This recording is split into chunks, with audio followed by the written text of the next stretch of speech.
Oke, baik. Assalamualaikum warahmatullahi wabarakatuh. Nah, kali ini mau sharing lagi nih. Habis belajar dari suatu web yang dimana kayak pengen diulas lagi aja gitu dan dibuatkan suatu media yang mau dibagiin ke kalian juga yang semoga banyak yang nyengyo banget nih ya, udah malam, ngantuk. Yang semoga bermanfaat gitu kalau kalian tonton video ini. Jadi langsung aja. Tema hari ini tuh tentang disease screening in public health gitu. Jadi, apa namanya, screening penyakit di dunia kesehatan masyarakat.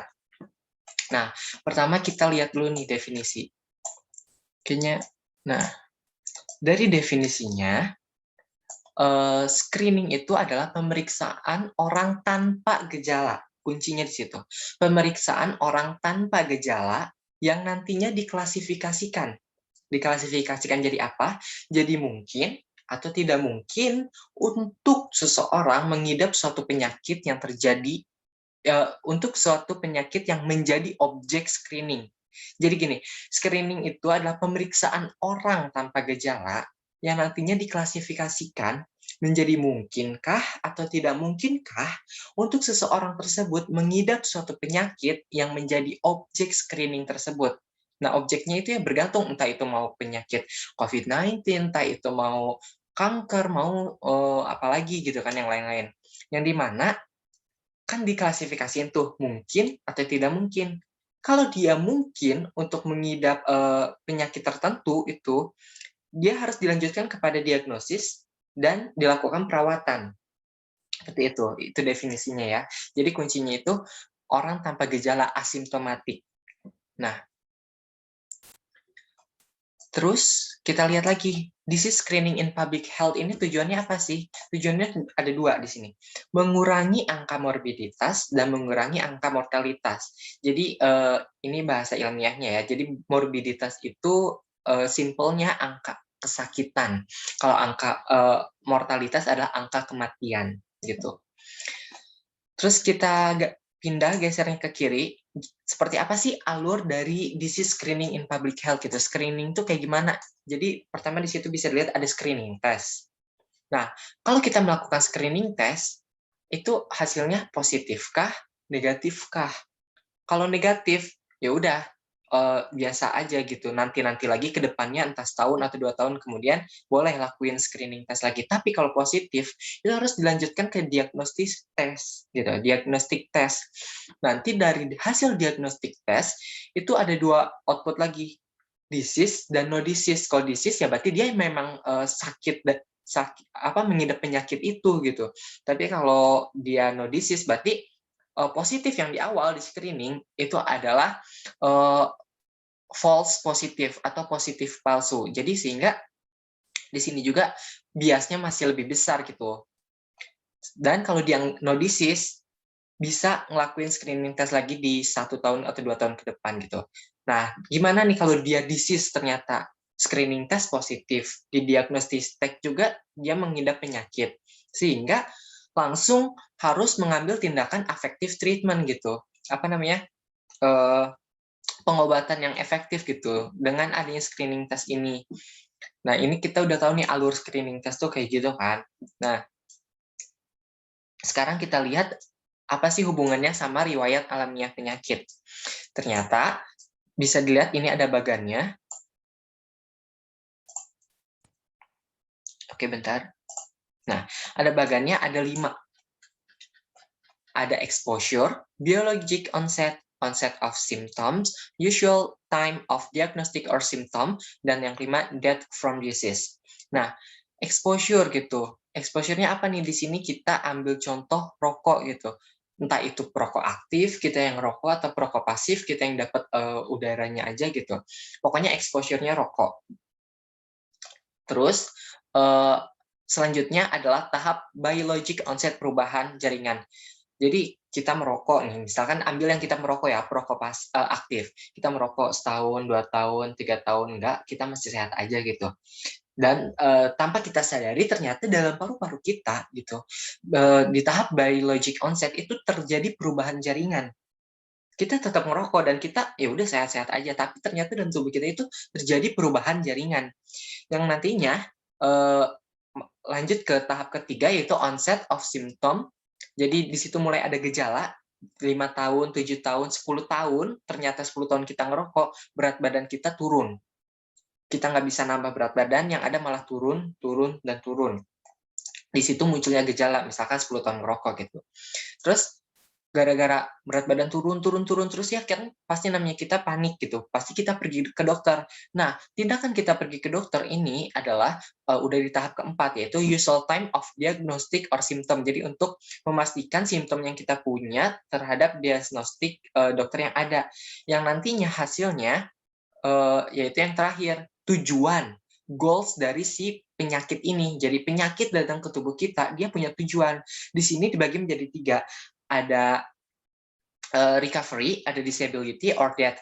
Recovery itu sembuh, disability itu cacat, death itu 3. Nah, kalau ini yang death from disease-nya ada 3 versi. Ada lagi yang lain, itu yang 5 versi. Yang ada sembuh total, sembuh cacat, karier, sembuh total, sembuh cacat, karier, meninggal, sama apa ya satu lagi? Oh, sembuh total, sembuh cacat. Ntar deh kita cari ya. Pokoknya ada juga ada ya ini yang 3, ada yang 5 gitu. Nah, kita masukin nih ke tabel ini. Suatu studi kasus yang tadi dari rokok, exposure-nya rokok, biologic onset-nya perubahan jaringan di sini terjadi. Terus 5 tahun gitu kan, tapi masih sehat. Selanjutnya yang di tahap 3 itu udah 10 tahun tetap merokok dan di situ muncul gejala berat badan turun terus. Masuk lagi pergi ke dokter dan akhirnya dari dokter dinyatakan dia mengalami lung cancer gitu, kanker paru-paru. Sehingga membutuhkan pengobatan. Nah, di sini nih, di antara biologic onset dengan onset of symptom, itu ada becomes detectable by screening test. Di sini contohnya CT scan. Jadi kan di sini yang nomor 2 ini kan udah 5 tahun ngerokok tapi masih sehat. Yang nomor 3 udah 10 tahun ngerokok dan dia udah ada gejala. Nah, dari yang 2 ke 3 sebelum adanya gejala, karena kan di nomor 2 dia masih sehat-sehat aja walaupun ngerokok. Sebelum adanya gejala, sesuai definisi tadi, yaitu untuk orang yang tidak bergejala. Sebelum adanya gejala, bisa nih di sini dilakukan screening test, misalkan dengan cara CT scan gitu. Nah, untuk tahap 1, tahap 2 itu disebut stage of susceptibility, kerentanan. Terus antara 2 sama 3 itu disebut stage of subclinical, 3 ke 4 itu disebut stage of clinical disease, dan 4 ke 5 disebut stage of recovery or disability or death gitu. Jadi di sini ada hubungannya tes screening dengan riwayat alamiah penyakit, di mana tes screening mengambil peran dalam riwayat alamiah penyakit sebagai apa ya namanya, mencegah dini gitu, pencegahan dini gitu, early detectable. Nanti bisa kita lihat apa sih, kita bahas lagi early detectable itu apa. Nah, setelah kita tahu bagannya kayak gimana riwayat alamiah penyakit, selanjutnya pasti ada tingkat pencegahan kan. Nah, tingkat pencegahannya ini dibagi menjadi primer, sekunder, dan primordial. Primer itu biasanya ada di sini nih, ya.